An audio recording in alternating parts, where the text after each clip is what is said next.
अजीब चिड़िया की कहानी। एक बार की बात है। एक शहर में एक बड़े से पेड़ पर एक पक्षी रहता था जिसका नाम था पोनिया था। ये बहुत ही सुंदर और सफेद रंग का था। पेनिया में एक खास और अद्भुत बात यह थी कि उसका मल थोड़ी देर में सोने में बदल जाता था। ये बात किसी को भी पता नहीं थी। एक बार उस पेड़ के नीचे से एक राहगीर गुजर रहा था। पेड़ के नीचे छाया देखकर उसने सोचा क्यों न थोड़ा आराम करने के बाद यहाँ से आगे जाऊं। और वह उस पेड़ की छाया में आराम कर ही रहा था कि इतने में पोनिया पक्षी ने उसके सामने मलत्याग कर दिया। जैसे ही पक्षी का मल जमीन पर पड़ा, वो सोने में बदल गया।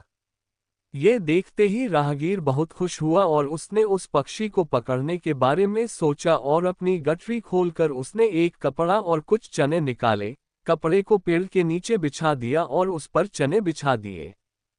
पोनिया चने के दाने देखकर पेड़ से नीचे आकर दाने खाने लगा। राहगीर ने देखा पंछी दाने खाने में व्यस्त है, मौका मिलते ही उसने कपड़े को चारों तरफ से मोड़ लिया। पोनिया कपड़े में बंध गया। उसके बाद क्या था, राहगीर के खुशी का ठिकाना नहीं रहा। राहगीर पोनिया को अपने साथ अपने घर ले आया और उसे पिंजरे में बंद कर दिया। हर रोज वह पक्षी का मल इकट्ठा करता और बाजार में बेच आता। कुछ दिनों में देखते ही देखते वह राहगीर अमीर बन गया। एक दिन राहगीर के मन में चिंता सताने लगी कि अगर राजा को इस बारे में पता चला तो वह पक्षी को अपने पास तो रख लेंगे पर मुझे सजा भी देंगे। ये सोचकर डर के मारे राजा के दरबार मैंने जाकर उसने सारी बात बताई।